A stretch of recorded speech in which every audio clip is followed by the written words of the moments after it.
Right. Good evening. Thank you. And we would be starting off today's session. Thank you, Dr. Shivdev, for joining us. And my name is Ranganidhi.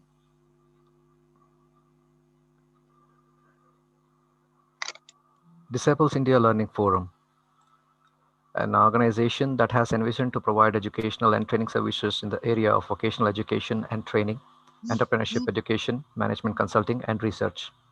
The Disciples India Group, founded in 2014 by a team of academic and industry professionals to realize the vision of the group through their meticulous planning and dedicated efforts. The team members who have expertise in the relevant areas to understand, guide, and direct its clients towards fulfilling their objectives and realizing their future dreams. This is about Disciples India Group.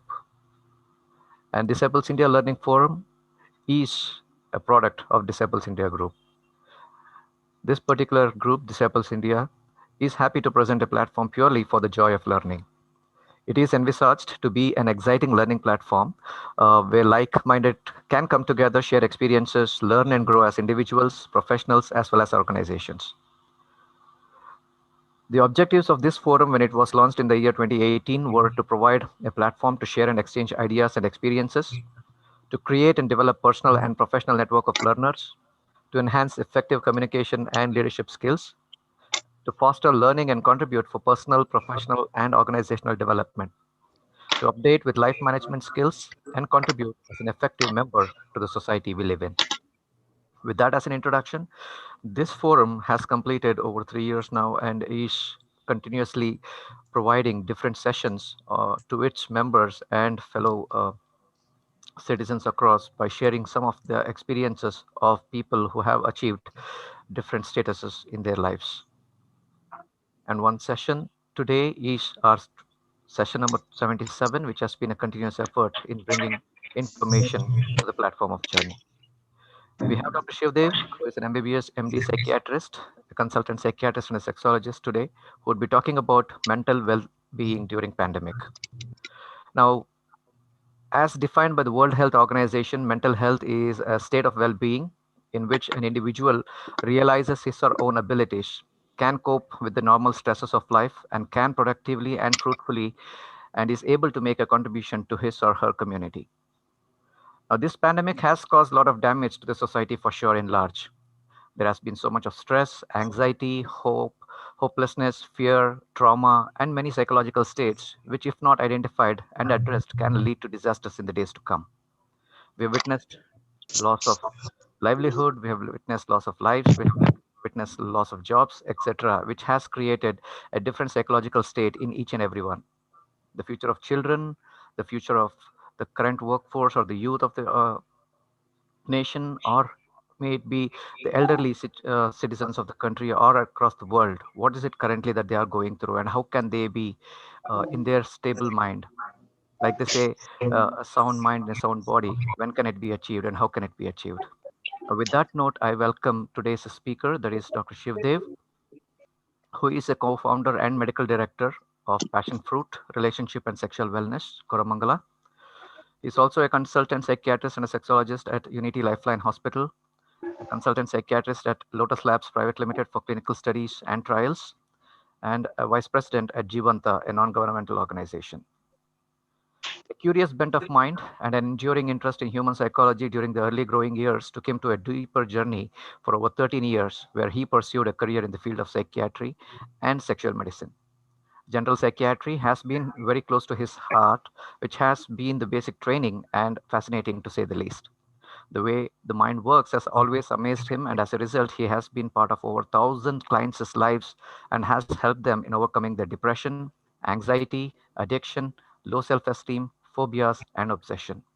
With that note, to take us through to the journey of understanding how mental well being can help us overcome during this pandemic and help us develop a sound mind and a sound body, welcome Dr. Shivdev to this session. Thank you. Thank you, Nidhi. So thank you for that kind of introduction. And I'm happy to be here. And thank you for all of you who are involved in this and Disciple India for making this session happen because this is really important and it's a good platform to kind of share experiences. So I'm just going to go through, very basic information, trying to keep also some time for us to discuss if at all we have any information sharing, then I'm more than open to welcome. So at any point, if you wish to stop me or ask me any clarifications and questions during the talk, please feel free to do so. Or you may also want to park it at the end of the talk. So I would like to present it here. So I'm just doing that. Just give me 1 minute. All right.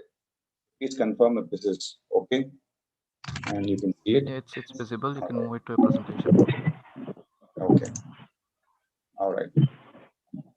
So yes, as you rightly mentioned, you used all the right terms to kind of describe in a summary as to what we are going through right now.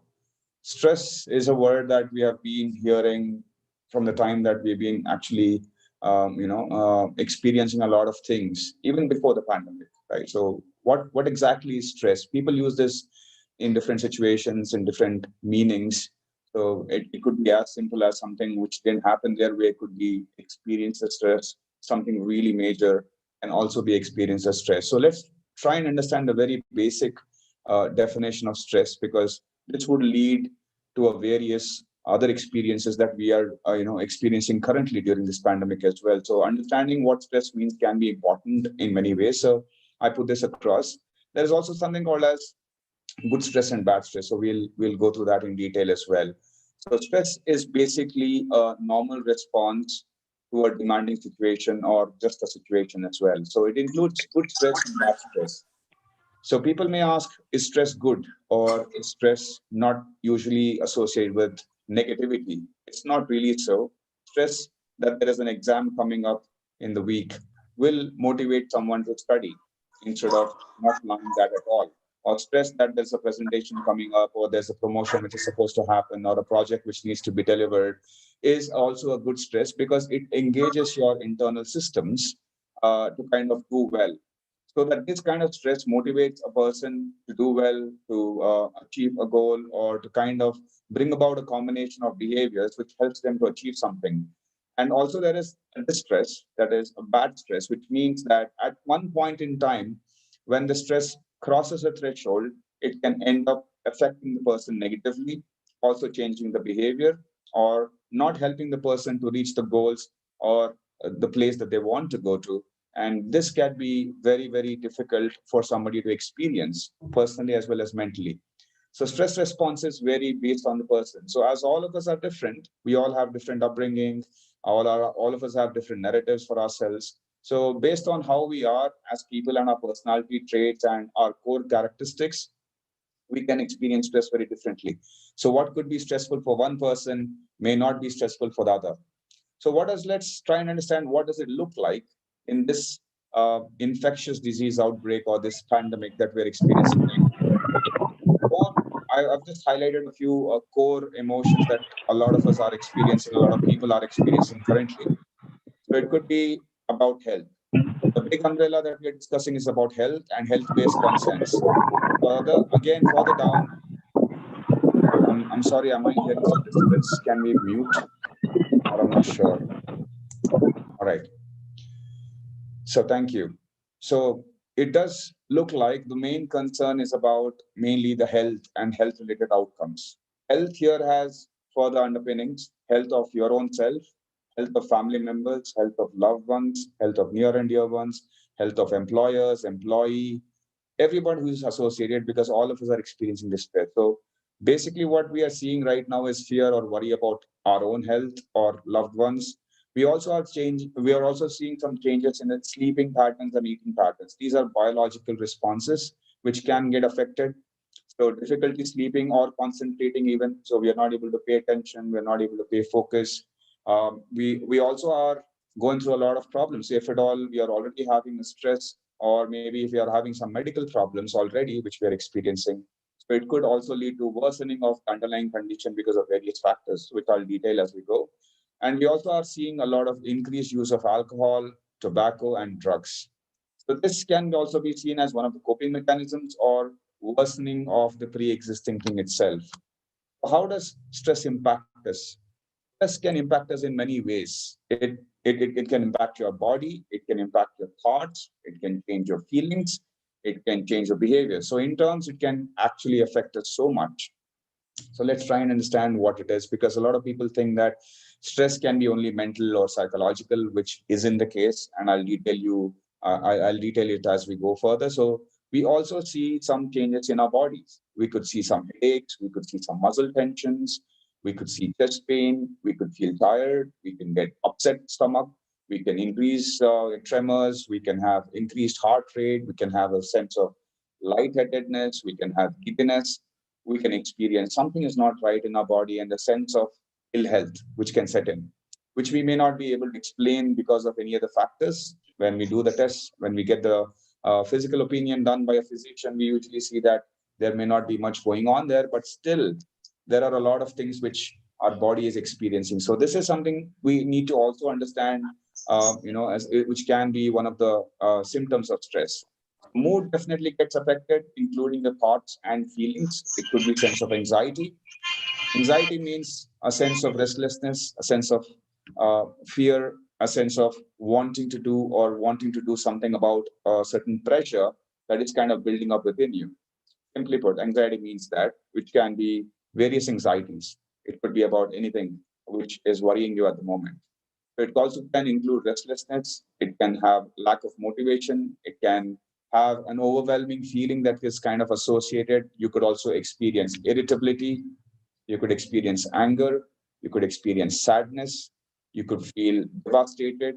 You could feel hopeless. You may feel that things may not change at all. So the mood changes, and the frequency and the severity and the duration is what determines it. All of us go through some mood changes once in a while because we all are continuously in a dynamic environment where stress can affect us, change us, motivate us. So I don't want us to always associate stress as negative, like I told you, but these symptoms that I am discussing right now is usually experienced when we are experiencing a distress or a negative. So there are also some behavioral changes that we, also understand. Something like changes in appetite. We can have anger outbursts. We can have irritability. Like I mentioned, we can have increased drug or alcohol use and misuse. We may not want to talk to people. We may want to withdraw. We just don't feel like it anymore. We may not want to meet friends. We may not want to do a lot of things. And also some of these behaviors which are subtle, because like I mentioned, these behaviors are very subtle in terms of how it's kind of affecting us. It can be like something that you were following, usually you aren't following anymore. Like you were following a certain schedule, you are not following that anymore. You were exercising, you were taking care of yourself, you were eating healthy, you're not doing that anymore. So these are all very subtle signs which we may not think of as stress, and we may think, okay, it's just pandemic, it's just lockdown, we have nothing to do. So that is actually, also a cycle which can go on. I've just further broken down into various other things like in different age groups, because different population, age group population wise, are facing different challenges. I'm just highlighting a few things here. What are children facing today? We understand that we look around, we know that life has changed, and it wasn't something that we expected, and we don't know how to deal with it. Nobody taught us, nobody forecasted this, saying that there was something coming up. So prepare for yourselves, prepare for things. This was something very unexpected. So that makes it more difficult as we kind of deal with it. Because as you understand, if there is a preparedness to it, there is something that we know that we can prepare and we can have time to get things done, then it's easier. But in this situation, it wasn't. So all of us, right from children to the elderly, go through various motions, and it affects us very differently. So it also is because of the current situations, like lack of school. Children aren't able to go to school. They don't have a structure. They don't have proper training. They don't have academic interactions with their teachers. They don't have a one-on-one with teachers, like face-to-face, and they don't have their own peer interactions. So they miss mingling with kids of their own age or children of their own age, where their social communication and the communication styles, the way they relate, there's also a certain amount of learning when you are actually interacting with children at your own age. When they're interacting with each other, they learn a lot. They learn how to share. They learn how to care for things. They learn how to be important. They can develop some life skills when they're kind of doing that. But in the past 1.5 years, kids are missing this, and this is definitely affecting them in different ways. So lack of extracurricular activities, they don't feel belong. They don't know what to do with their free time. There's no proper guidance. That has led to increased device time, as we're discussing. And also kids, don't know how to perceive the situation. They may not understand pandemic as how we understand as adults. Say they may just know that okay, there's no school and we're staying inside the house and then we can do what we want, but they're not able to understand the situation when they see things around and when they see information on the news or people are discussing, elders are discussing at home, when they hear any negative news or news of someone close by passing on or demise of someone who they know, they may kind of find it very difficult to kind of process this because they're not seeing anything, but they're just inside the house, and then that makes it more difficult. So they have a certain sense of fear. They find it difficult to interpret. They find it difficult to process this. So thus, this also can lead to scholastic difficulties or academic difficulties. So they, first of all, this teaching styles have changed. It's mostly online. A lot of things are to be uploaded, to be downloaded. It requires use of technology, which is a new thing. You need to kind of adapt to it, and the teachers also are in a mode where they're kind of adapting to what's going on, and then correction of homework, grading, all these things have become difficult. So what I'm trying to bring on is each and everything needs to be adapted to. Adapting to something which is a change is also something which puts us in a stressful situation. We're supposed to activate certain centers in our brain to kind of give us the right signals, and then move on. So depending on this dynamic shifts of how the signaling system happens inside, our behavior depends. So if there's a negative dynamics which is happening inside, it can go on in a negative sense. So children are trying to adapt. This can make it very difficult and demanding because along with this adapting things, they also need to learn. They need to do a lot of academic things. They need to go on with their studies as well. So it's a double stress which they're experiencing. So this is, like I mentioned, new ways of learning, which is unexpected. So there's also a lack of physical activities and hobbies, which are very important for kids' overall well-being. So they miss playing around, they miss going outside, they miss interacting with their peers. They miss propagating themselves in a football or in a sport that they're used to like. So the competitions aren't happening. Competitive spirits isn't built. Team leadership and team building activities aren't there. Leadership activities where they can be a captain, display their things. There's a lot of things that they're kind of missing. So everything is adding on to the development, which we may not be able to put on a chart or put a number to it. But yes, this is definitely affecting us. Likewise, young adults are a different population by themselves. They are the ones who are going through a transition phase, maybe, or in the early phase after they moved on into their early 20s, where they're looking forward to life. They wanted to do something. There's a lot of passion. There's a lot of intensity. There's a lot of zest. So that suddenly this thing hits us, boom, and then lifestyle changes. So the way they are adapting to this also changes. The way they are thinking about it also changes. Their lifestyle changes. The way they have been living changes. So hence their attachment styles also changes. For young adult, some of the most important things are your own self-image, the way you think about yourself, the way you feel about yourself, the way you perceive yourself. All of this is important. That is why I've specifically mentioned about attachment styles here, because they kind of relate. And based on this, they develop on to becoming adults as we go on, right? So attachment styles are changing. So they can be insecure, they can feel a lack of connection, they can feel that they're not getting enough social stimulation that they needed. So all of these things also mattering a lot. And then because of not going out, so all of them are holed up inside the house, right? From the kids to young adults to elderly. So entire population, earlier they were doing a lot of things going on, coming in, and then there was a proper dynamics which was set in. But this pandemic has upset that dynamics. And then space and healthy boundaries are something which they're not able to find. People are not able to find healthy boundaries. They don't know how to go about it. They don't know how to maintain that boundaries. And sometimes there may be lack of physical space to kind of maintain that boundary all throughout, because 24/7 we're all living with each other, we're all living together. So this creates a sort of tension and a dynamics which can display itself in many different ways depending on who you are as a person. So this is important to kind of point out as well, which is being faced by a lot of young adults as I see today.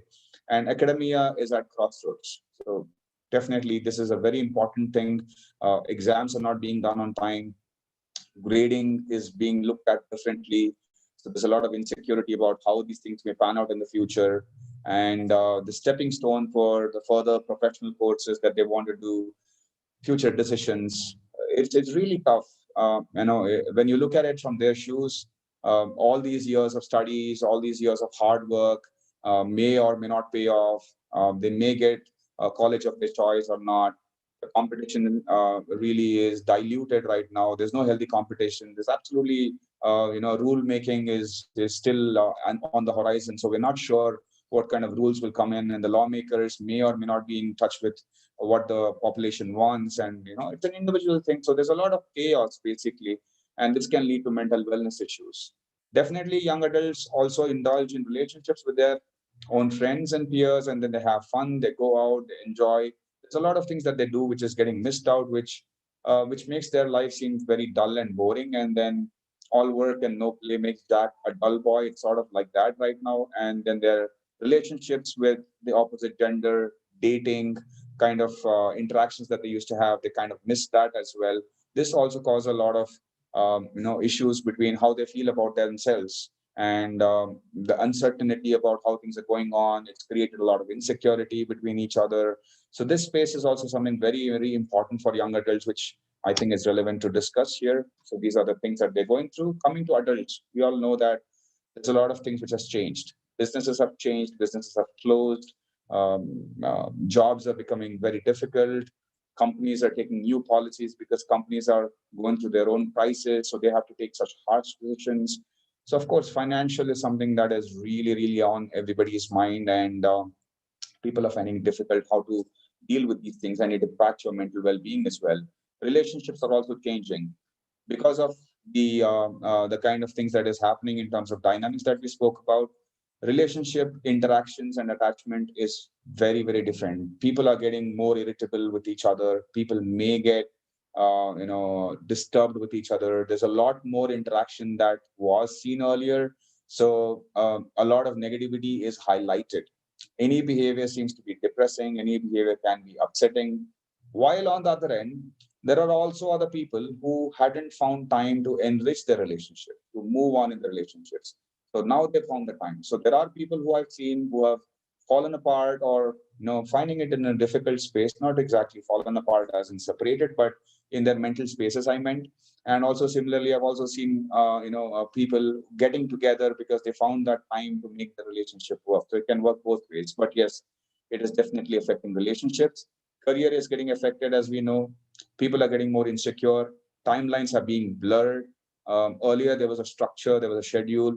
You would wake up at certain time, get ready, go to office, take a break in between at a scheduled time, have fun, interact with peers, interact with couples. People at office and your managers, you would have one-to-one sessions. Things were a lot easy. And then once you come back home, you shut off.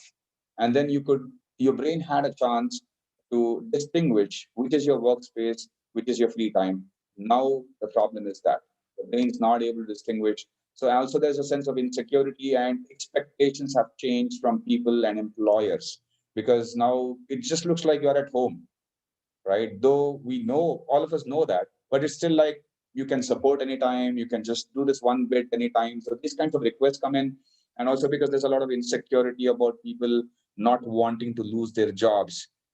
I've seen that they are kind of overdoing it. So they're kind of overdoing more than that is required, which is causing a huge stress. I've seen people working for 14 hours, 16 hours, answering SOS. So this flight and fight mechanism seems to be active all the time in a lot of people. So balancing all aspects is important, and that is becoming a difficult. Social challenges are there. You're supposed to take care of someone, or you're going through your own health issues. You're going through your economical problems. You're going through your career issues.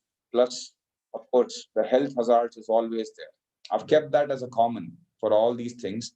Apart from the health hazard, I'm also discussing because we already know a lot about the kind of health hazards that we are facing. We are well aware of the kind of infections that we are facing, the severity of it, the mortality of it, how many people are suffering because of this. We also went through a lot of changes in the system itself, the healthcare system, though it was robust, though it was everything which was to be, but we weren't prepared for the pandemic, right? So it did soak up a lot of stress. It did put a lot of people at risk at that point in time.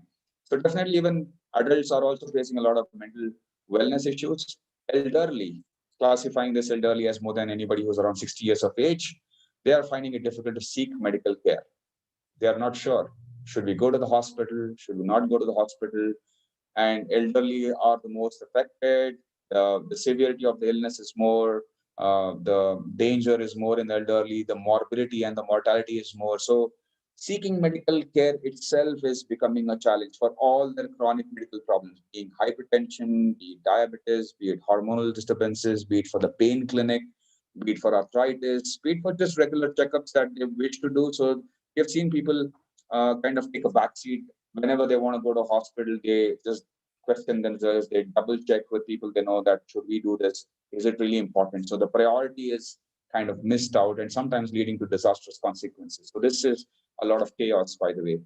And also for them, maintenance of healthy lifestyle is very challenging. Interactions with peers and like-minded friends. If you just go out anywhere in Bangalore or anywhere around yourselves earlier, you would see that early morning you would see a lot of elders around 7:30 smartly dressed up, walking around, having a chat, drinking a cup of coffee after the usual walk, sitting in the park, reading newspapers, enjoying themselves, coming back again, going back and meeting friends in the evening for a chitty chat. But now all of that seems to be a far dream. So this impacts them more than the others because communication is something that keeps people's morale up. Also, it helps them to boost up their mood. The reinforcements are real. When you meet someone, when you enjoy, when you come back, you start feeling good for an extended period of time because of the chemical changes that happens in a positive way in the brain.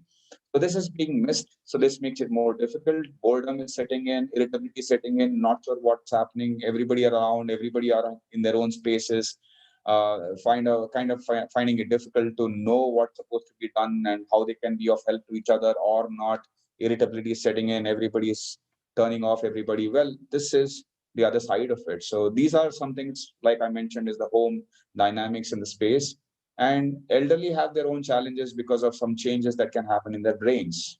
There are a lot of neurodegenerative changes which can happen to their frontal lobes or temporal lobes, where some amount of neural degeneration is seen, which are age related, nutrition related, activity related. Because of this current problem, they are more prone to slip into confusion states because they're holed up inside the house, they're not exposing themselves. So people who are already prone for it, they're getting into a confusion state where sleep-wake cycle is disturbed. They're sleeping less at night and more during the mornings, etc. So this causes a lot of neuropsychiatric disorders in the elderly as well. Of course, this is important to kind of highlight, as we already know that specific population go through different stress, even in the pandemic. Doctors and healthcare providers. So you're already aware the kind of impact that doctors and healthcare providers are experiencing. It's a lot of burden, I would say, on the healthcare system. But then again, all of the doctors who are trying to get involved in this are trying to do their best. Likewise, the teachers are getting involved. They have to learn new ways. They have to learn new techniques. They have to engage with a class of 45 and remotely.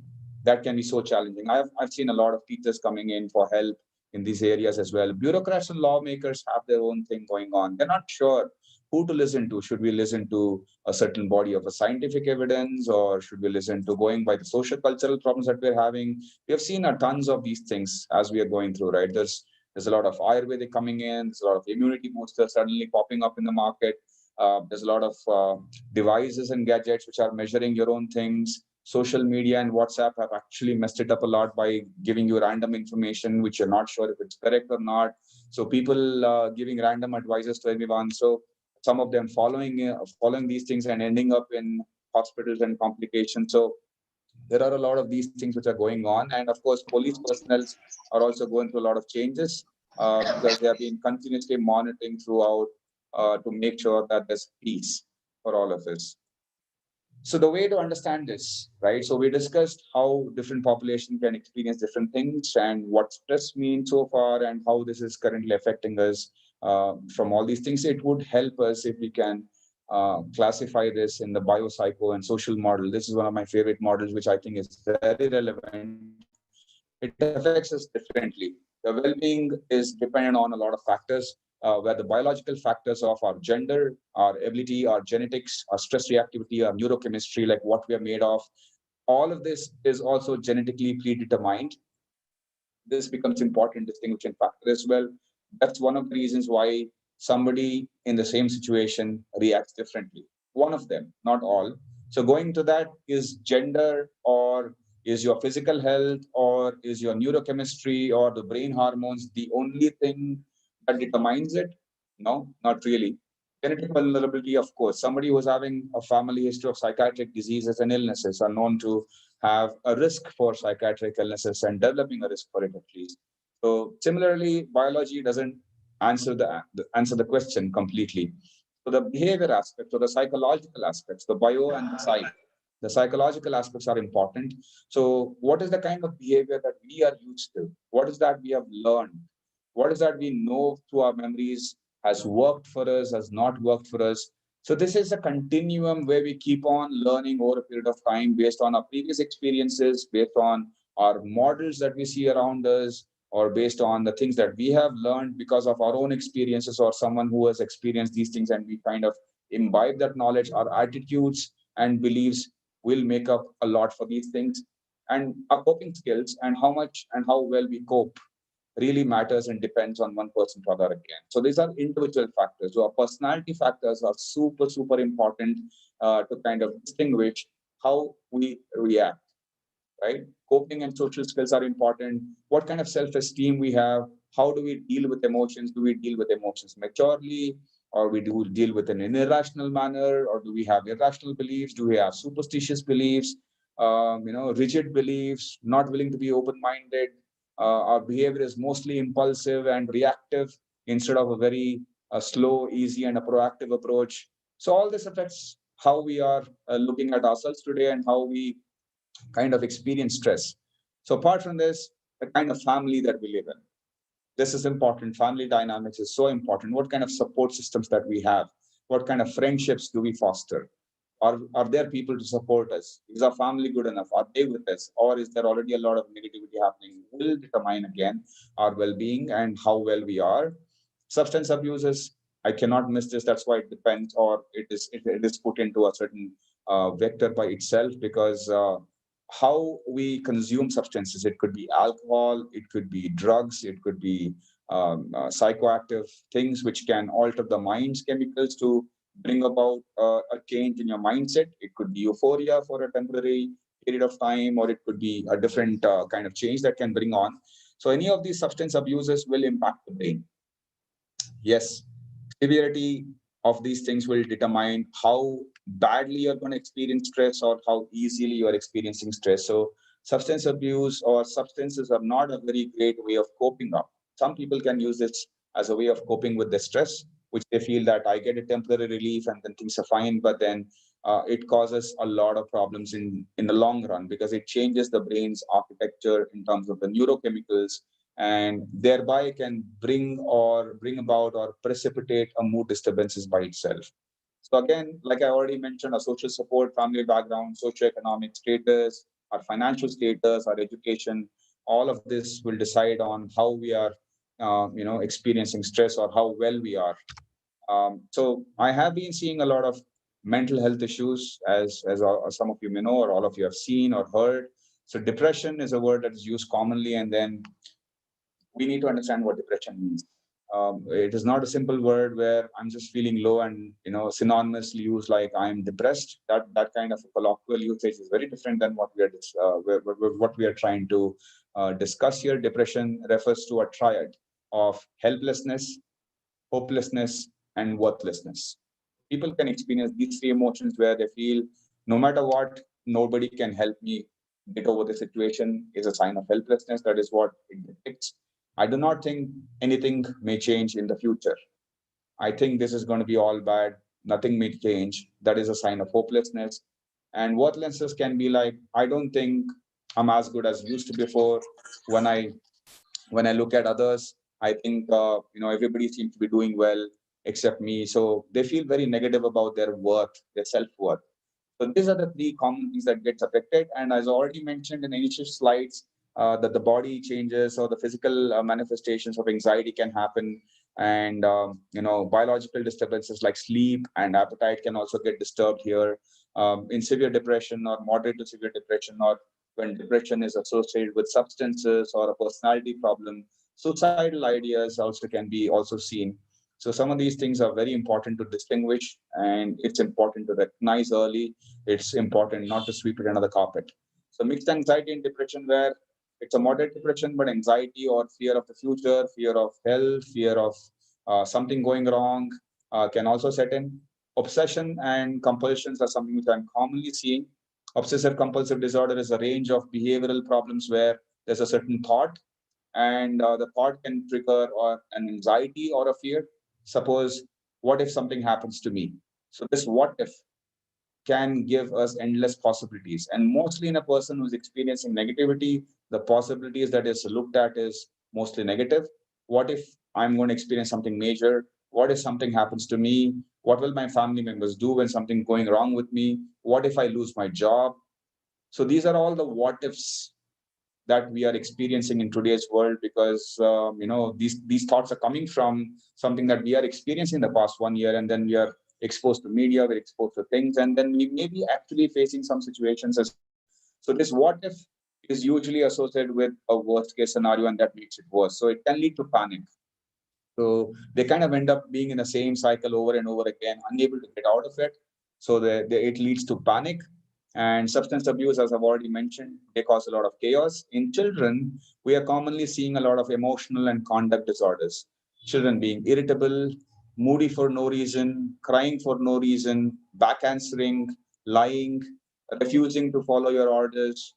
These are all the emotional and conduct disorders. Please understand that this is may not be intentional, but this is a manifestation of stress that they're experiencing as well. So people also, kids especially, also can have an attention deficit problem where they find themselves to be very restless. They're put inside the room, put inside the house. There's no physical activity. There's no physical burnout of their energy at all. So there's all this contained energy within them. They don't know how to put that in a positive way or a positive channel. So they can develop a lot of attention concentration difficulties. All of us are going through a shift programs here where we are not sure of a certain structure. That's why it can lead to a lot of irregular biological rhythms. People who are already having a psychological or a psychiatric disorder earlier on can have worsening of their already ongoing psychiatric disorders. So this makes it worse for them when they're already experiencing a distress. Stress in this manner really worsens it for them. Of course, in the elderly, delirium, dementia, and associated behavioral disturbances. So delirium, as I already mentioned, was a state of confusion, which can be because of nutritional factors, because of lifestyle changes, because of sleep cycle changes that we are experiencing.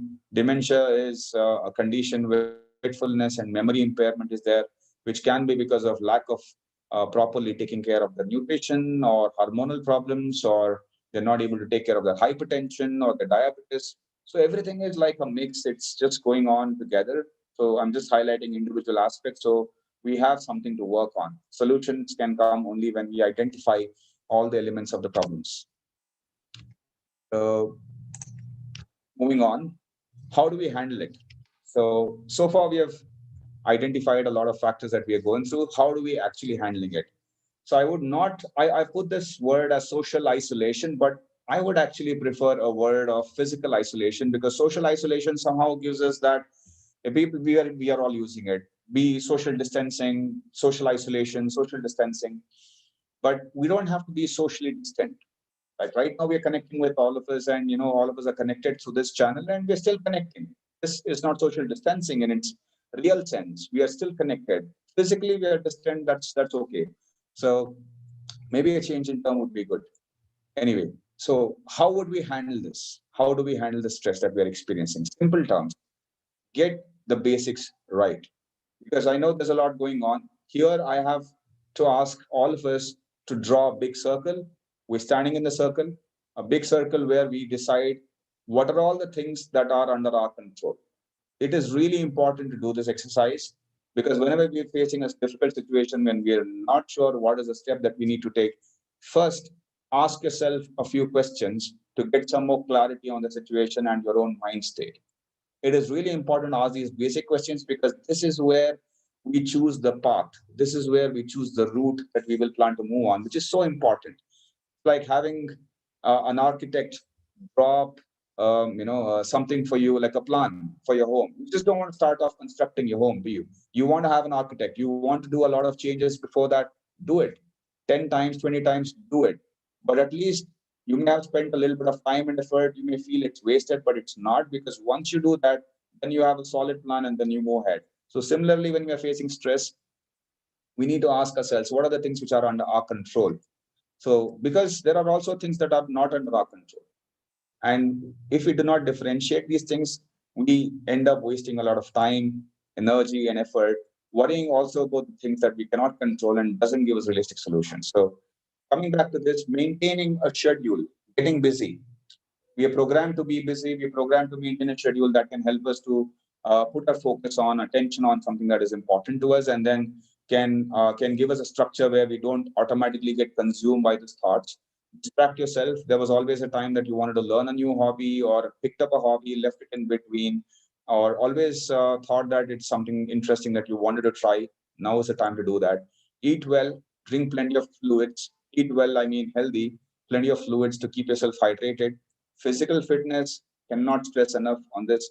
Physical fitness is really, really important, because you need to kind of have an understanding that when we work out physically, there's a lot of hormonal changes that happens. Hormonal changes like in the forms of endorphins. When we work out, we release endorphins, we get a lot better. So doing some simple indoor exercises itself is okay right now. You don't need gyms, you don't need equipments till it's safe enough for us to go out and do that. But right now, we don't have to use that as an excuse. Just a home workout, just a cardiovascular workout, just anything that can keep you physically fit for about 15-20 minutes a day is advised. Helping others in need. This is super important, because there are a lot of people who are requesting help and going through a lot. So helping others in need also increases your brain's hormones and feel good hormones like neurotransmitters such as serotonin and oxytocin. That sense of bonding that you get with people when you kind of do that increases your own sense of well-being. You feel satisfied. Though all this is happening, I'm able to be of some help. This is also making me feel good. It's a job well done. So pat on the back for us. So that boosts up some chemicals for us, which may be something that we need when we're going through a mood issue or stimulation or the stress that we're handling. So especially for the elderly and the kids, we need to ensure that there's a kind of structured approach, because their needs, as I mentioned, are slightly difficult. So keeping their needs in mind, work with family and work with yourself to bring the right things ahead. So people with medical illnesses especially will need a lot of attention. So we have to pay special attention to that. So going by this pandemic, we have a lot of facts. We also have rumors. We have theories. So it's a place where everybody is in a state where they find it very difficult to believe a lot of things. They don't know what to believe. They don't know who to believe. They don't know. Every day we are finding some new things. At some point, drug A worked, drug A didn't work, something worked, something didn't work. There's a new drug in the market, and somebody is claiming something else is helpful, and somebody is claiming doing nothing at all, or maybe faith healing can be helpful. So somebody is looking at astrology. People are saying that, okay, this is something which can be cured with numerology. This can be like cured by just putting a ring on your finger, or maybe eating a herb. I think we should really understand that without the facts put into place. Look at the entire problem first. Look at all the aspects of the problem. I wish it was as something as simple as by eating something I could take care of this pandemic. It's really not practical. So knowledge is power, right? Please understand all the aspects. It is important for us to understand all the aspects, and not just understand, we also need to apply that. There's a lot of news coming in, right? Consuming news has its own pros and cons. We don't want to be blinded. We want to know what's happening because we need to be aware. Yes. But sensationalizing the news is the problem. It's been badly sensationalized, negatively sensationalized. People have started using a lot of adjectives to describe the problem, repetitive telecasts on misery, repetitive telecasts on people crying, the dead bodies being burned. I don't think that is actually helping us at all in any way. But then it's only adding to the anxiety. So some of my psychiatry colleagues and our own psychiatry professors have released a letter to the media. I want to point out here that Indian Psychiatric Society and our psychiatry body, or the National Psychiatry Body, especially the Karnataka State chapter, has released an appeal to the media in this. It came in from our previous director, Dr. B.N. Gangadhar, of Director of Demand. So, and a couple of other senior colleagues, senior psychiatrists. So they did as a social responsibility, because we see this is being fed into people's panic. We see that this is affecting. So it's really important to identify what is the kind of news that we are consuming. We also need to focus on what we speak. We can continuously speak about this person fell sick, this person passed away. It seems the whole family got affected. It seems the neighbors are affected. We can do that. But what are we achieving by that? Of course, we feel that it's important for us to know, but then if we do it repetitively, it can affect us. We can also, along with this, or maybe minimizing talking about the negative things and just stating the facts is okay, but constantly adding emotions to these things and running it like a tape recorder is not helpful. But we can also focus on people who recovered. It seems that it's recovering well. Not many people are getting affected in a bad way.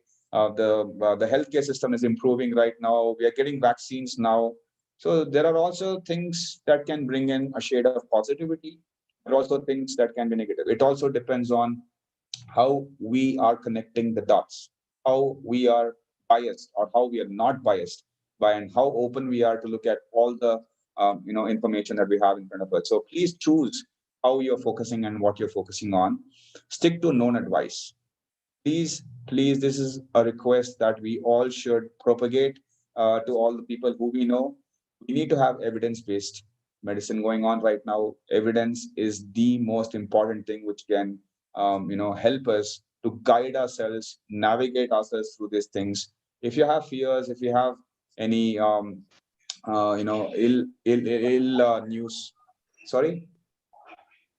Okay. So if you have any fears about the medications, if you have any fear, then I Well, think one friend. I'm sorry. Does someone want to say, Yeah, please ask me a continue. question? Okay. Yeah, All please right. continue. We will wait for that to happen. Sure. So evidence-based medicine is important. Anything that is evidence-based, please believe in science, believe in things which are being researched upon. Of course, we don't want to go against faith. Hey, no problem. You want to use some herbs, you want to use something else which you feel, you want to use a certain diet which you want to feel, and it has its own advantages. Nobody's denying that. Use it, but not at the cost of the medical science, not at the cost of ignoring something because of fear. A lot of people are not taking vaccines. A lot of people are not going in for medical treatment. They're not wanting to seek medical help because they want to be in denial. They think that it's okay, it is not COVID. I'm not, this fever is just because I got drenched yesterday or I drank some water. So it's okay. I know that denial is a form of defense mechanism, but maybe seeking medical help when you think it's relevant is really important. And we have to distinguish between myths and evidence-based medicine. Catastrophizing is something that we shouldn't do. Catastrophizing refers to thinking of everything as a worst case scenario. So that the bias of the mind, along with a lot of others. We can jump to conclusions easily. We can label things. We can generalize. Oh, this has happened to someone who's aged 40. That means it can happen to me. That's generalization. So we are using all these biases. We need to be more aware. We need to be having a little bit of psychological awareness to be able to overcome that. So handling emotional problems is like a vicious cycle. Like I told you, one thing leads to another. There's a lot of relaxation techniques, help in the form of discussions where we can highlight the bad templates that somebody may be using and which can be leading to their fears and anxiety. So there are a lot of techniques which we can use, which we can counsel, which we can help each other. So start with the basics. Not everybody will need everything. It could be a simple thing that something is going on, and then we could be magnifying it. So start with all the things that we started off. I think that itself will solve about 60-70% of the problems that we may be dealing with in this pandemic and mental well-being part, because everything adds on to a positive tinge. We have to also break the stigma, especially when we are affected with COVID. We don't want to tell anyone, or we are fearing that how people may perceive us, and things like that. So I think it's important not to look at it in a stigmatized way.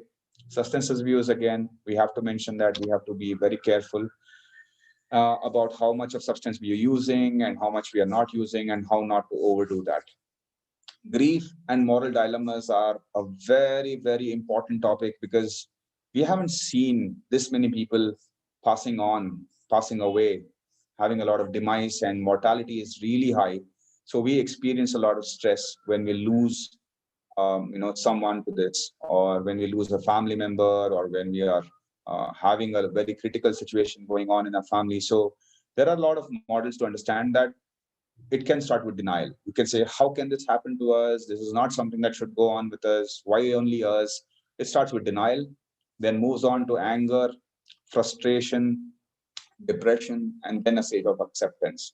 So moving on to an acceptance stage by calmly evaluating all the thoughts and all the feelings, allowing this to pass through. I know we can't prevent it.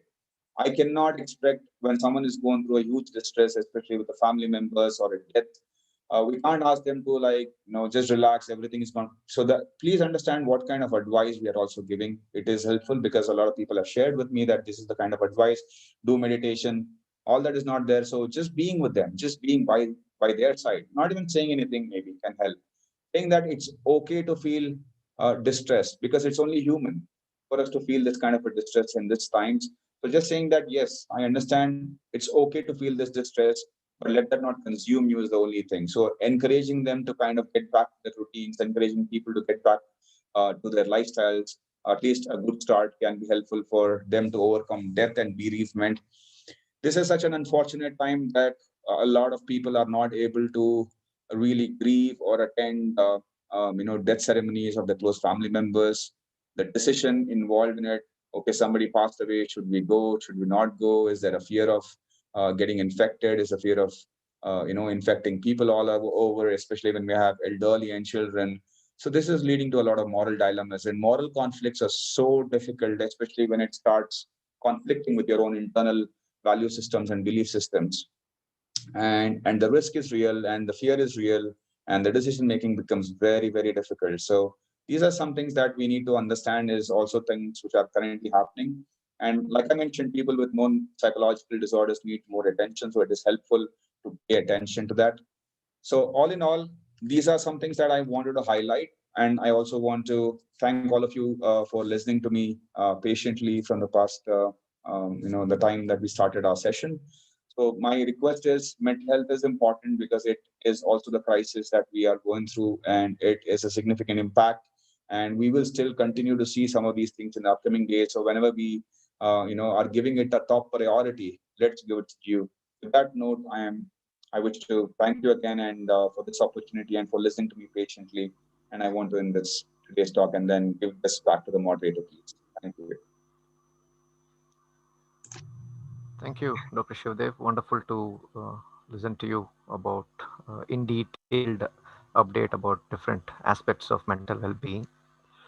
And as we are currently live on this session, we also have this session currently live on YouTube, and there are many who have watching us live. And there are a few questions that I have received on behalf, Sure. and I would like to pass this across to you. So thank you all for joining us and patiently listening to it and sharing your questions, and hope this session is helping you out understanding the aspects of mental well-being. Question number one from Mr. Sirish Pingley, who has been one of our members. What is your suggestion to increase span of attention? Span of attention. Yes. So we can increase our attention span through various, activities. If you look at really attention span as to why, the underpinnings of it is because there are some chemical disturbances in the front part of the brain. So there's a lot of structure that we need to give. The first thing which is important is to put the sleep cycle in place. Always remember this: put the sleep cycle in place. Getting good amount of sleep is really important for the brain to do well. So whenever we have seen the correlation between less sleep, attention span problems, that can be one of the things. Exercises, physical exertion can be one of the things. Putting a little bit of a structure to things, like doing certain thing in a certain time. So you are going to wake up at 6 o'clock, then you're going to work out at 7. Then after that, you're going to go and attend to your work. Having a clear distinction is important because the mind is kind of programming. So when it is auto-programmed a lot, you have a lot of mental space to kind of pay attention and concentration to the things that you're doing. And attention span can also be a problem where a lot of anxiety can come in. So if at all it's because of anxiety that your attention span is not coming in, it is important to address your anxiety, because basically a lot of thoughts repetitively coming in. So you're focusing. Suppose I'm in this meeting with you and then I'm trying to talk to you and then I'm getting a lot of thoughts from all over the place. that can kind of pull my attention. So if it's those are the things, it could be helpful to kind of understand where. But the basic thing is about putting a structure. Schedule can work. Sleep is important. Getting away from substances is important, and attention enhancing tasks are also there, like reading habit that you can develop, reducing your device time that you can do, because a lot of devices exposure is kind of creating a lot of restlessness that also has a lot of attention span problems. So managing these things very well can be helping to improve our attention. So brain sorting techniques for kids, we teach that. So different color beads we put together, and then we ask them to take out into a different bowl, like each color in each box. So this kind of working out on circuits can be helpful. Breathing exercises and mindfulness training. Mindfulness is a place where anchoring the mind in the present. So kind of calmly focusing, and it's a practice. So calmly focusing on breathing, calmly focusing on relaxing your mind, slowing down your thought processes can be helpful. So these are some things which we can do to improve your attention span. And of course, identifying the core of why the attention span comes in, like I mentioned, if it's depression, anxiety, substances, that needs to be treated separately. Well, thank you. And just continuing from where one of the leading points that you have mentioned, likeliness of gadget addiction, like you mentioned, especially in kids, it's going to be furthermore, given the online education warrants for gadgets or electronic devices that they need to be constantly using. So what's your take, and how can that be in general, though you have mentioned some techniques like you mentioned, color coding for kids and other things. What else could be an alternative for for a middle class or an economic thing, if I have to put it that way? Yes. What, like you rightly mentioned, Nidhi, the problem is we need to use devices. So setting limits is important here. Setting limits as to, I know it's important for us to connect. For example, we are connecting through a device here as we are speaking. But then again, setting limits are important. Setting spaces, what I've devised and what I've seen helps is setting spaces. Suppose this is a bedroom, make it a no device zone. So structuring your behavior becomes important, because device is there, internet is there, Wi-Fi is there is media to consume, everything is available. But if we do not put structure onto our behavior and certain rules, if we don't set, our mind may want to follow, but don't know how to follow that. So keeping your phone next to you all the time, keeping tabs next to you all the time itself is a problem, because there is a chance that your mind may say, hey, there's something important, let me check it. So that thought comes in, and then you mindlessly check it. Mindlessly, I mean, because if you're more aware, there you need to increase your awareness. If you're more aware, then you say, okay, I know this thought. Maybe there's nothing important. I may want to check later. If you can tell that, you don't go back to the device. So mindfulness based application is important. Being more aware, being more self-aware is important. Setting limits, setting rules as to when you want to use the device, what is the way that you want to use the device is important. And setting some boundaries, like this is my bedroom and I'm not getting any devices here. So you can kind of, like, whenever you are in the bedroom, that itself brings that to a point where you aren't using the devices at all. So setting limits, setting times, setting spaces, and clearly distinguishing your personal consumption versus work related consumption is important. Work is important, necessary, let's do that. How much of time you're also spending. So analyzing how much of time that you actually spend on a weekly, when it increases, what are the apps that you're increasing more? Is it really required? Is it not required? Social things is necessary, I know, but is it really important to respond to all the messages in all the groups? And then, you kind of, it can be a challenging, or it could be a very indulging experience. But the question is, we need to ask ourselves, what are we doing here, and what is that we are getting out of it? Hence, like I mentioned, that timetable can give us a structure. 5 to 5:30, you are in this meeting. So 5 to 5:30, and then 6 o'clock you're somewhere else, or 6:30 to 7:30 or 8:30 you're somewhere else. So when you have that structure, you're not going to, and when you know that you're dedicated and committed to a structure or a timetable, you know that you're directing yourself to that. There's no way that you're going to be sitting on the phone and mindlessly, like, looking at some images, because you have put up a timetable, you have given direction with a specific, short and easy to follow instructions to your brain. The chances of you following that is high. So behavioral changes, to be honest. Thank you. That summarizes there. We have one question in the chat window, which is about one of the slides where you mentioned myth and evidence-based medicines. Now, improving immunity has been a topic. Would it be possible with medicines? Now, how about Ayurvedic medicines as well? Agreed. Fine. It does. We are not saying no, because there's a lot of nutritional factors, like I mentioned, right? So a lot of nutritional factors which can provide our immunity, which has been there from age immemorial, and we are not disregarding that. We don't want to disregard anything that can be helpful. Nutrition plays a role, like I also mentioned in the biological aspect, in the biopsychosocial model. Nutrition is an important aspect. How we eat, what we eat, do we eat healthy, don't we eat healthy, is really important. But let's try and understand the concept of immunity and what we are eating with respect to Ayurveda and all that. It is a long-term thing, chronic thing. You have been continuing these things for quite a bit of time, and you have been following healthy practices for a long period of time from age immemorial or many years. Then chances are, because of these things, your immunity is already high. But can we do that in a week? Can I do that in a day? Can I do that like, in a couple of weeks that I need to do that? Well, you can add on to things, but you may also want to take a little bit of extra things, because you may want 5 grams of zinc, but you can't eat 10 kgs of flax seeds. The problem comes there, right? So we're not denying that, but the whole point is to apply a little bit of scientific expertise. Okay, there are also things like people ask me, what food can I eat to improve my mood? I wish I could say simply banana, because banana has a lot of serotonin releasing properties. Banana has sodium, banana has potassium. When somebody is suffering from metabolic disturbances or sodium depletion, we also say that, look, you can have some tender coconut, right? We all know that tender coconut is rich in potassium. But is it really enough for somebody who's having very low potassium, who's having heart problem, which requires intravenous infusions? So please use judgment there. As long as it's a general question that we want, yes, agreed. You can use things to kind of general things that you can do at your own home. You don't have to follow a certain Ayurvedic properties or principles, but if you want to, you can feel free to do that. There's no problem with that. It's just that you can boost up your own health and immunity by choosing your foods wisely, having a very balanced diet. And also, it's not just only coming from diet. Reduction in stress also is improving your immunity, because whenever we are stressed, our immunity levels goes down. We're more prone for infections.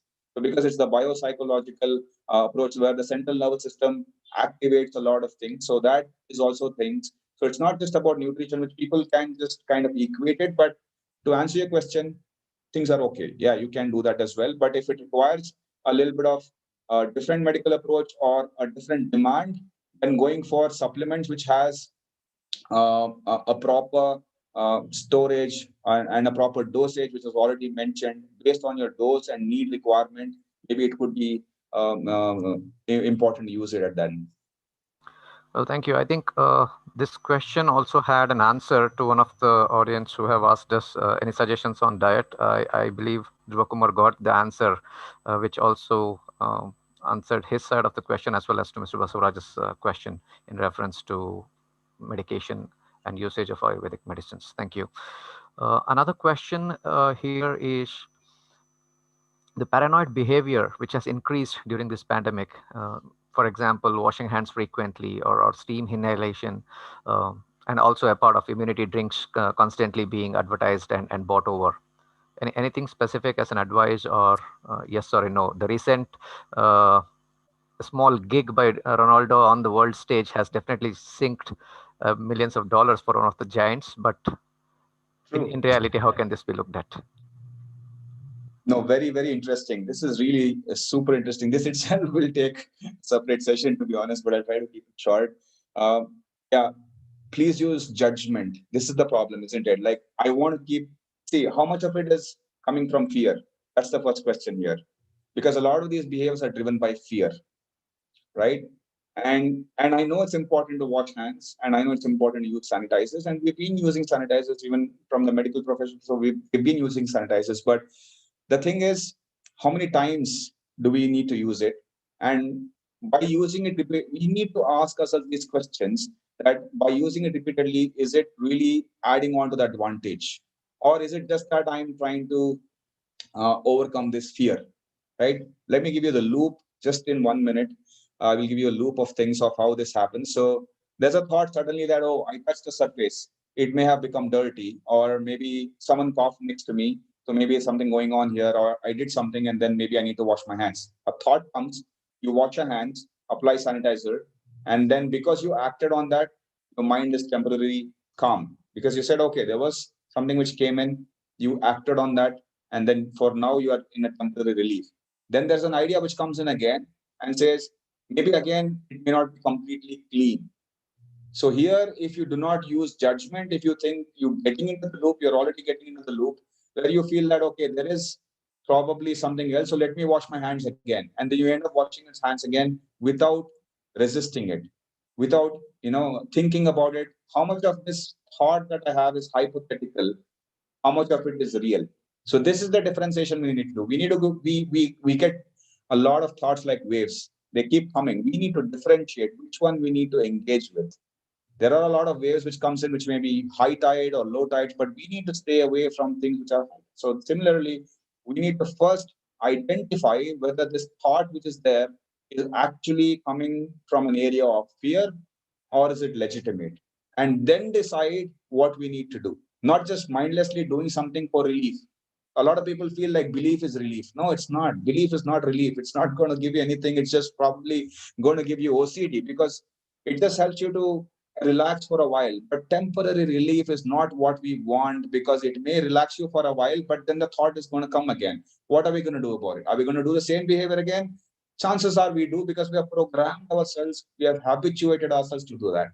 And every time we kind of do the same thing, then repeat it, do the same thing, repeat it, and then the cycle completely goes. So learning to say that, okay, the thought may come, but I have identified that this thought as something which is an obsession, something which is irrelevant, something which is illogical, something which is useless, and it's a false alarm.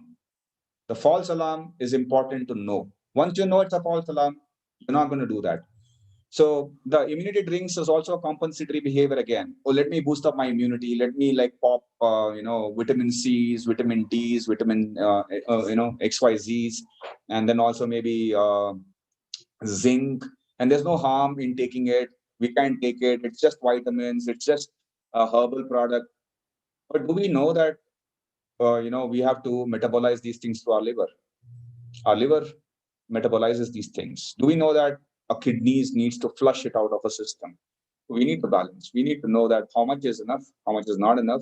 So use the judgment there, because unnecessarily popping pills is basically a lot of behavioral anxiety. So we've also noticed these behaviors even in general, even before the pandemic, like small discomfort in the chest and the stomach. Oh, gastritis. Let me pop a pill, pandy, and I'm expecting gastritis, so let me pop one pill so that I don't want to feel discomfort. So these are all the behaviors which are there, but right now it's relevant in terms of immunity boosters, immunity drinks. Don't be blindly doing it. Just take it easy. There's no need to fear. Distinguish how much of it is actually going to help and how much is not. That's why I mentioned knowledge is power. If you know the right knowledge, then you can easily break it down. Then you can categorize. When the thoughts come in, you can categorize which thought is a useless thought or which thought is a relevant thought, based on the knowledge that you can kind of get. And using the right sources for your knowledge becomes important. Well, that's right. So, audiences, please make note. Do not self-medicate. Let you know about yourself, and also do not prescribe medications to your friends and dear ones unless it's a known case. All right. So, moving on ahead, we still have another 15 more minutes. So, do you have any more questions? Please sending in. The next question, Shivu, thanks for all these questions being answered with patience. No, you're welcome. Yeah. Sleeplessness has been one of the major observations post-COVID recovery in many. True. And what is your suggestion to those who have recovered, and how to help family members to be assured of themselves that things are fine? It's just a time that they need to just get off and get through with this particular period of time. Sure. So two questions here. Sleeplessness is the tip of the iceberg again. So why sleeplessness comes in is because of all the things that I mentioned, or one of the things that I mentioned, or a combination of things I mentioned. Fear causes sleeplessness, irritability causes sleeplessness, lack of proper structure, again, not distinguishing, causes sleeplessness. It can be a result of not programming to do things on the same time, because we've lost the structure to things. We can sleep, wake up whenever we want. We don't have to rush to office. We're not changing from office clothes to home clothes. This is very important. If you follow the Sleep Foundation organization's sleep hygiene, something called a sleep hygiene. So sleep hygiene is something that we need to maintain, in which it says sleeping at the right time, waking up at the right time should be something that we need to follow. We have to avoid daytime naps, random naps, afternoon naps, etc. Because the sleep cycle and the structure is programmed and biological rhythm has to be maintained. So we need to kind of keep it going on in the same direction. And using too much of devices at around, sometime in the evening, like 3 hours or 4 hours before the sleep time, has a biological basis, because when we are exposing ourselves to the devices, our retinal ganglion cells, that is the cells which connects from the back of the eye, that is the screen of the eye to the brain, those cells get activated and there's a change in melatonin component. Melatonin is a hormone which is naturally produced, which is important for sleep. So it is known that melatonin will secretion will increase as the end of the day happens, will decrease as the morning happens. So that is a normal rhythm which is beautifully built into us, but because of the device exposures, because of working, keeping yourself active. I've had a lot of people who say that I'm having sleep problems because I don't get sleep. I go back to seeing mobile. I tell them, because you're going back to mobile, you're not going to get sleep, because it's a cycle, right? We need to know that these are real things that are happening. So that is one of the reasons. And any depression, mood swings, anxiety can also cause sleep problems. So if it's because of that, then don't see it only as a sleep problem. So again, workouts and all those things that I've told you already helps you to maintain that. So following those things can be helpful. Sleep programming is important. Maintaining a sleep hygiene so is important. So if you want more details, and also the nature calls, like if at all you are used to drinking too much of water in the evening, and then you wake up from your sleep because you want to pass the toilet, or used to use the toilet or go go to the restroom, and after you come back you may not feel sleepy. So hence there are hacks for that. Before you go to the bed, maybe using the restroom, emptying your bladder can help. Reducing your water intake after 7 p.m. just with one glass of water. In the morning you can drink and hydrate as much as you want. Making some small changes, especially for diabetics, especially for the elderly, it can be a little bit of a thing where already an increased urine output is there, part of the problem with the underlying thing. So these are also some important factors which can disturb and which can disturb the sleep. So taking care of that is important. What was the next one again? I'm sorry. The sleep was Yeah, I one mean, thing, maybe. it's about how if there are members in the family, someone who have Yeah. recovered, and how to give them that assurance things are fine. Correct. So first thing is we at the hospital, we should kind of make it important that we have proper conversations with our doctor, right? Asking the right questions. Please ask doctors, clarify your doubts. I'm sure all of us are more than happy to kind of answer your questions in terms of, will this happen again? Will this affect us? How long is this going to be on? Should we be isolated? By eating together, can this cause? Please realize no question is silly for us. We're okay because we know that we want to give the right information. That is important for us to put the things on place.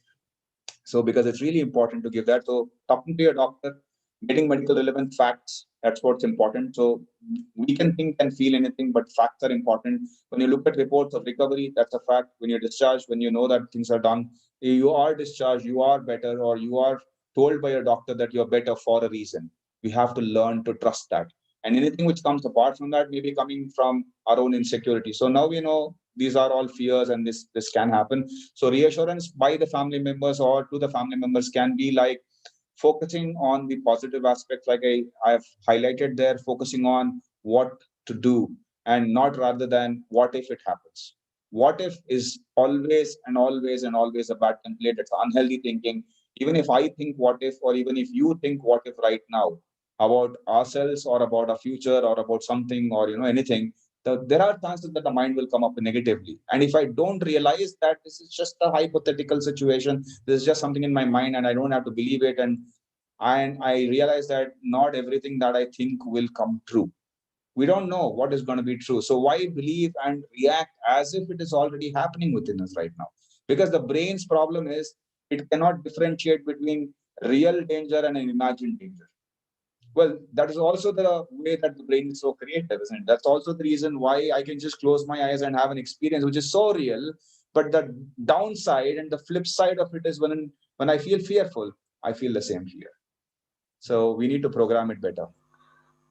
Right. So there is a difference between being virtually in reality and as it's happening in reality. Thanks, Dr. Shivadev again, and we have another few more minutes. So should we make this line open? Should you have any feedback or your suggestions, your appreciation messages to the speaker? Feel free. Prasad. Yeah, Dr. Shiv, it was a very wonderful session. It was indeed a session for the people who are like waking up for needed mentoring. Like your slide was very, very beautiful. Actually, it was very beautiful and it was very meaningful. And you brought it very wonderful for all our audience. Thanks for this session, and we'll be keep meeting on more sessions from you. Yeah. Thank you. Thank you so much. I'm glad you enjoyed it. Thank you for your kind words. Thank you. Thank you. Thank you. Anybody else would like to unmute your lines? Feel free. Yes, Dr. Suresh. Good evening. Yeah, Nidhi. Yes, sir. Yeah, thank you. Dear Dr. Shiv. Yes, sir. Yeah, right. Okay. Hello. First of all, on behalf of the members of Disciples India, let me take this opportunity to express our gratitude and a bow to all of you, the healthcare professionals who are doing a wonderful service to the society. And yes, definitely, I think we have not seen God, to put it in very simple words, but yes, we have seen God through all of you, particularly the doctors, nurses, everybody who are working tirelessly in these difficult conditions. And thank you very much for that. And yes, today's session, really, in fact, it was really a nice session. And then you have brought out a lot of different points and very relevant points, and which has given an idea in terms of how exactly mental health is important.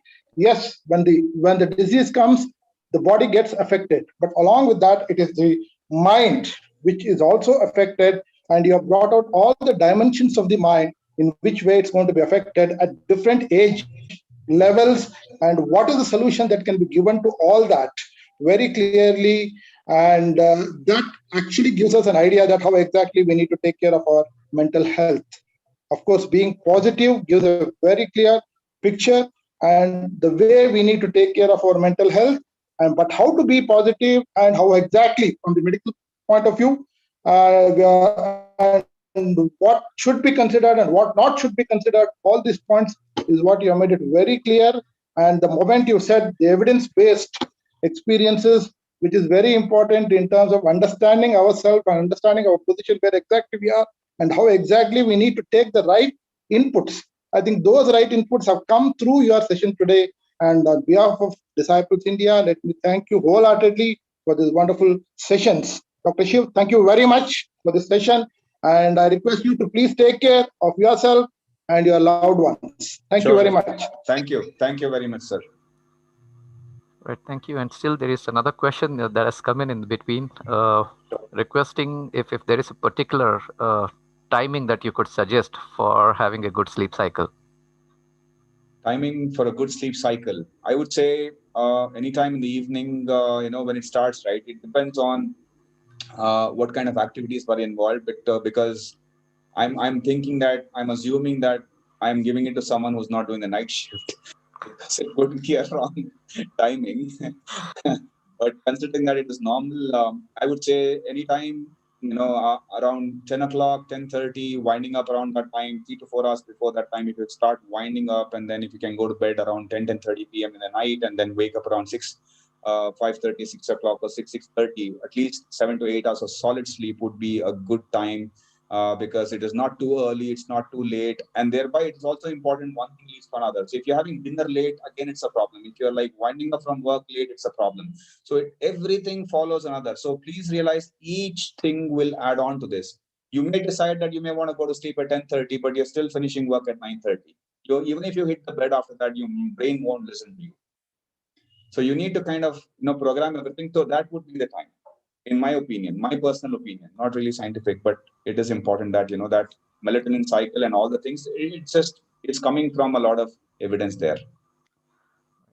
And also it's like a battery that gets dried out, and you need that sufficient sleep to ensure that you're charged back the next day morning. Right. Thank you very much. And any more lines to be opened up? Should you want to go ahead and share your feedback, Mr. Basavaraj? Hope all your questions have been answered. Hi, Mr. Nidhi, and first of all, I would like to really thank you for this arranging this session, and to mainly my good gratitude and thanks to Dr. Shiva First of all, when I got the invitation or the links from my colleague Salim Basha, my impression was it is as it is from a doctor, and they will be focusing more on the board, the COVID-19, and such discussions, and they keep using hand sanitizer and such thoughts. But the session was not. It's only I think 10 to 20% was more of a, like a medication, but it is more of a complete like. Well-being for a family. So rather than we should have invited a whole family to sit and listen, because you covered the elderly aspects and children's, as well as complete social impact kind of stuff. So it is as well as eye-opening, and it is really one of the best session I had in recent times. So thank you very much, Dr. Shiva. So would like to have these slides, especially few of the last few slides where you specially covered how to handle the social isolation and facts, rumors, and theories. Those are all we should adopt this. That really very informative, Dr. Shiva. Thank you very much. Sure. Thank you. Thank you so much. I will share it. Share the information with Nidhi. Thank you. Right, thank you. Yes, and should you need anyone who would like to continue and have consultations with Dr. Shiv, you can reach out to him as well. Shivu, should you want to share your mail ID or contact details in a screen that you could want to, feel free to do that. I don't have that ready. I'm sorry, I didn't come prepared for that, but I could share it with you, and maybe we could, Absolutely. send it later. Okay. Nidhi, I second with Madam's opinion, and hope you have recorded the entire session, right? Yes, this session is currently live on YouTube, and this would be available for people to go ahead and watch it anytime on the social media network. We're just opening a small screen as well for those audience who are not live on this meeting room, but for their benefit as well, so that it can be easy for them to make note of it on this particular live session. Yeah, fantastic. Please share it on all the media, the recorded version of the session. Thank you. Yes, it would be so. Thank you very much. All right, almost another minute left, and on behalf of all the people watching us live and people in this meeting room, I wholeheartedly thank Dr. Shivdev for accepting the request to have a session with Disabled India Learning Forum.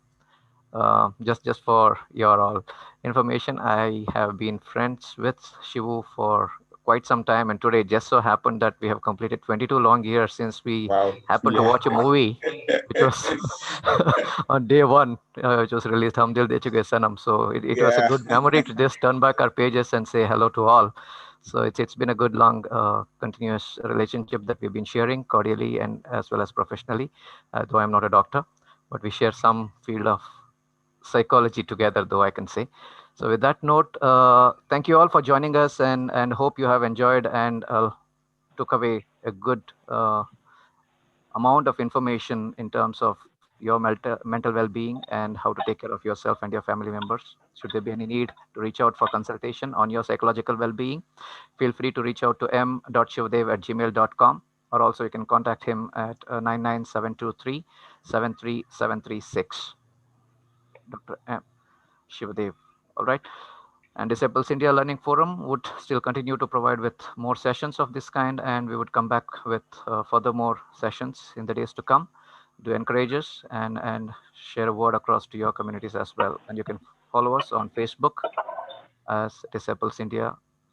Thank you very much and have a great evening. Stay safe, and as informed in the session, do maintain physical and social distancing wherever necessary, and do not travel outside unless it's necessary. With that note, take care. This is Ranganidhi signing off on behalf of Disabled India Learning Forum. Have a great day and happy weekend. Thank you. Thank you all. Have a good weekend. Thank you. Bye.